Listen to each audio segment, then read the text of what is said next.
My name's Matt Boyce, and I'm the founder and creator of UnTapped.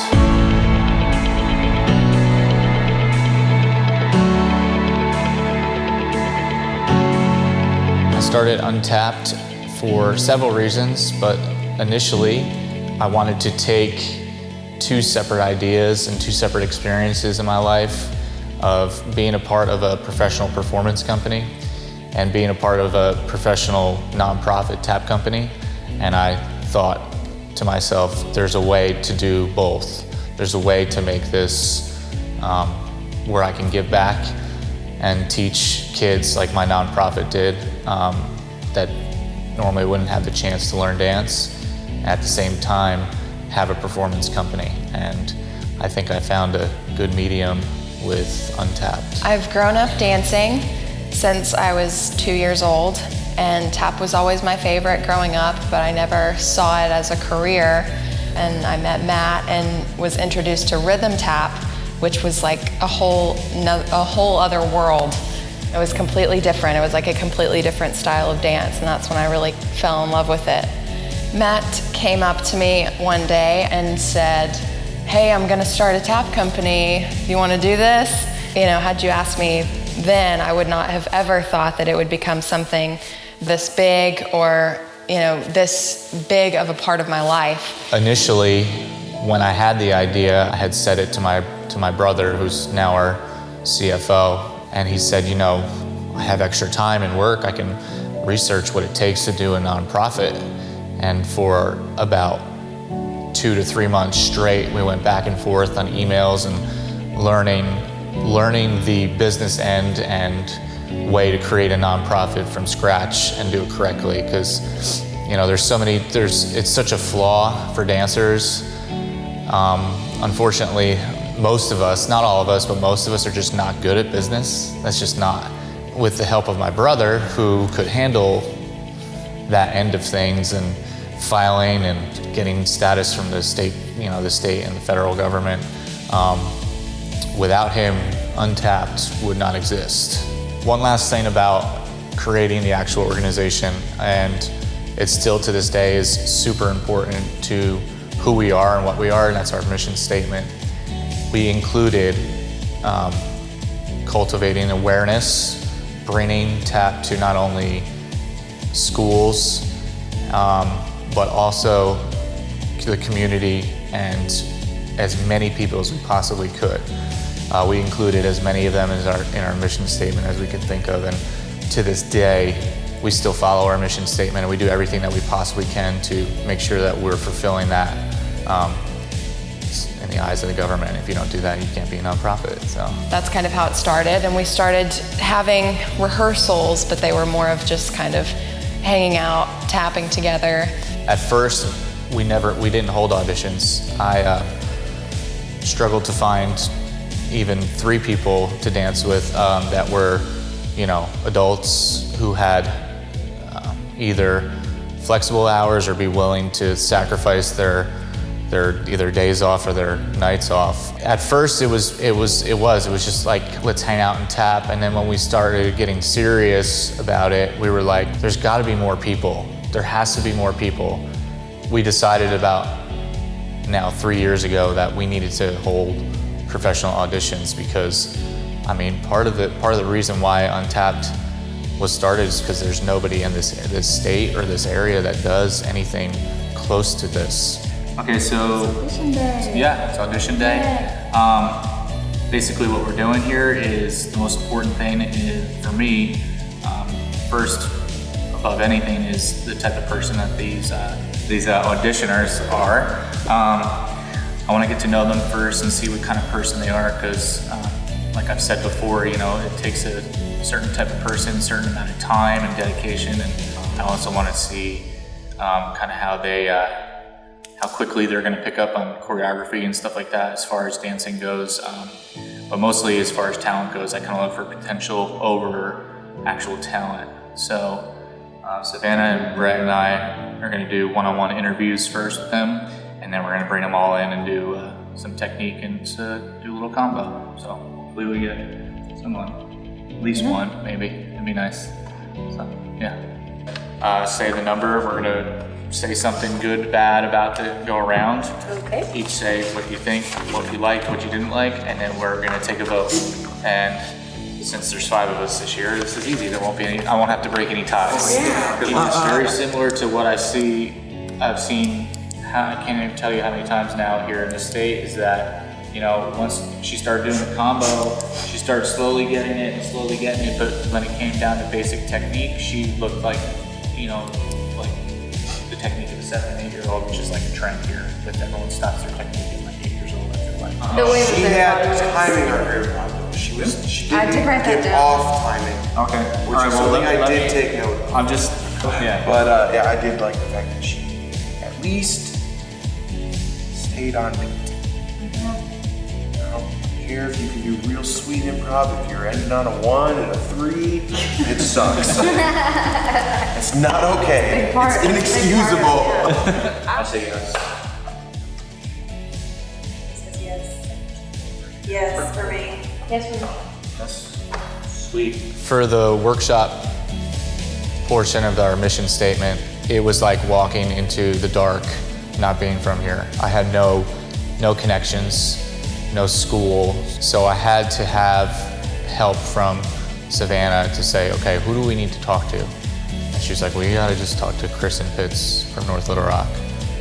From there, we went back and forth, and we actually performed somewhere, and she saw us there, and then we kind of started talking, and she was like, oh, I'd love to have you, and she teaches a dance program. We're like, oh, this is easy. These kids in the school in North Little Rock where we did our first workshop, they had just a different kind of energy and you know, a different kind of enthusiasm about our class, because hey, you know, we're there one time for, you know, one day, and they've never seen anything like this before, and they were just blown away. And it was a lot different than being with, you know, a studio kid a couple times a week, you know, every week. So in the workshops that we do in schools, it varies based on the kids that we're teaching, their age, their abilities, and we will do a lot of tap history and also, you know, use rhythm games and not just teaching them like simple steps and, you know, just a combination like you would in a dance class, but more teaching them the fundamentals of it, something that they can actually take with them and go home and practice and have something to do. So for the first time ever, which is long overdue, we're actually getting to go into an elementary school. We do have a collection of tap shoes that we've been piling up for now almost 2 years.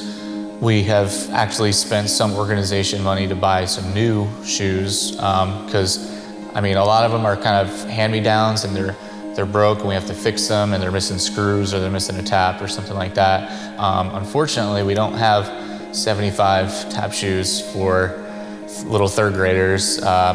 If we had the funding for that, I would love to be able to go there and give every single one of them a pair of tap shoes. But we're going to do the workshop. I'm really looking forward to it. The kids seem, you know, I'm sure the kids will be excited for us to be there too, so it should be fun.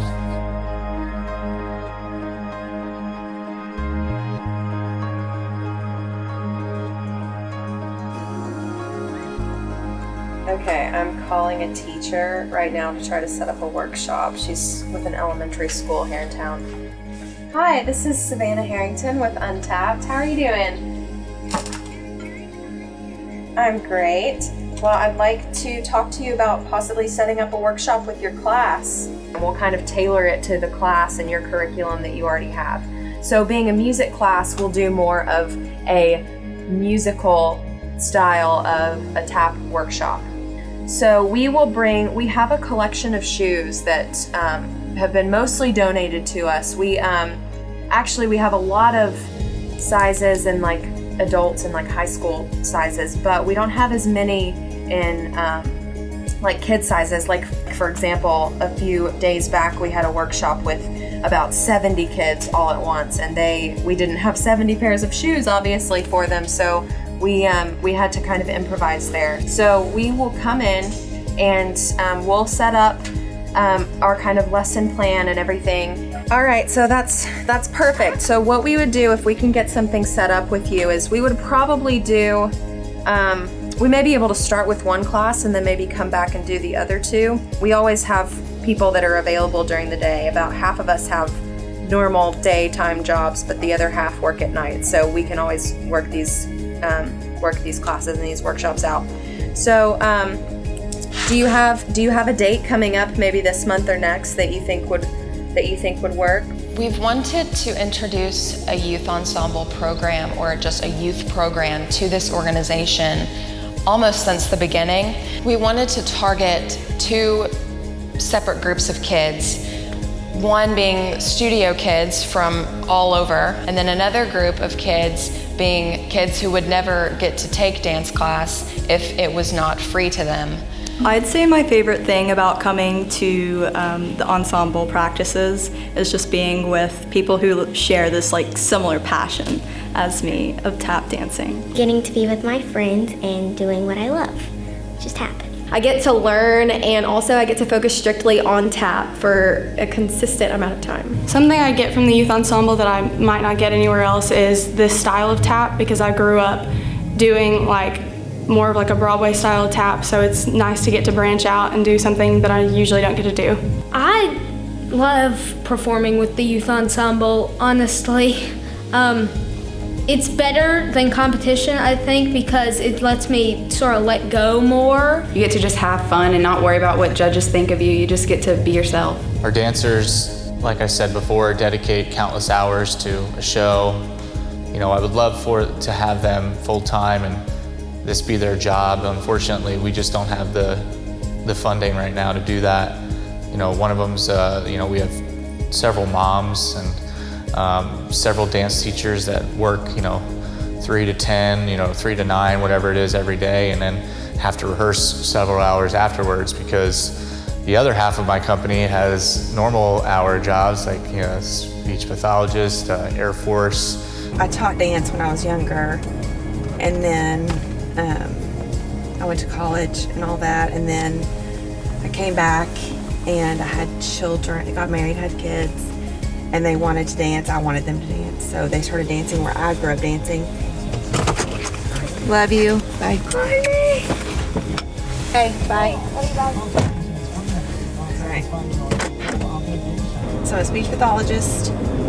I've been doing that since 1999. I feel a little overwhelmed and busy at times, but it's awesome. It's great. I love it. There's so many different things that you can do with speech. You can work with kids, you can work with adults. It just seemed like the best thing, and I like working with kids, so I've really enjoyed it, and it's really been good for me as a mom, being able to be a mom and work, because I can set my own hours and still do stuff with my kids, but still, work too. So I missed it. I realized that I missed dancing, so I started tapping more, and then I just saw a flyer for the UnTapped auditions, and I was like, oh, I'm gonna go to that just for fun, and I did it, and I got in, and it's been so much fun and amazing and awesome, and it's worth it. When you are just a company member and just dancing for the company, it's a completely different side than the other side of it, and all the planning and organizing and managing.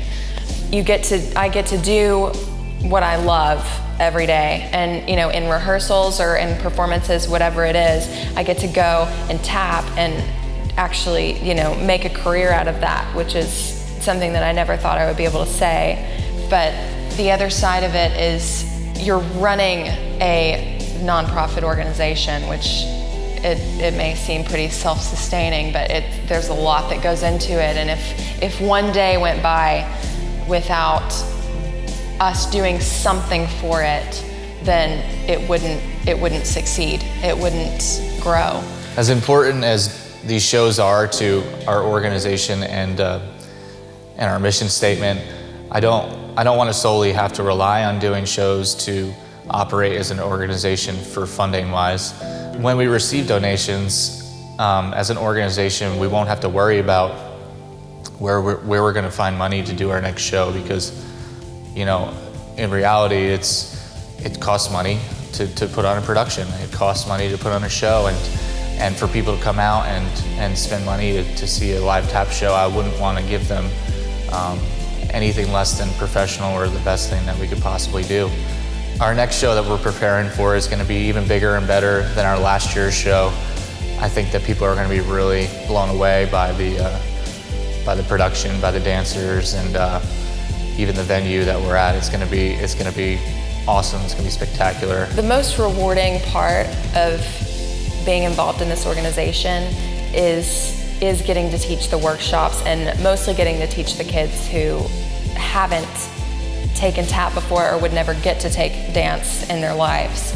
It's really special to see their faces light up when they understand and when they get it, and when you see that they're just having fun. When people give money to nonprofits, it becomes like a part of them. You know, they have a passion for the money that they give. I know, like, the one charity that my grandma only ever donated to, she had a passion for it. We are giving something back, and we are helping these kids and giving them this opportunity is sometimes all they need to really, you know, excel and succeed. Whether it's a financial contribution or even a pair of tap shoes, we would love for you to support UnTapped.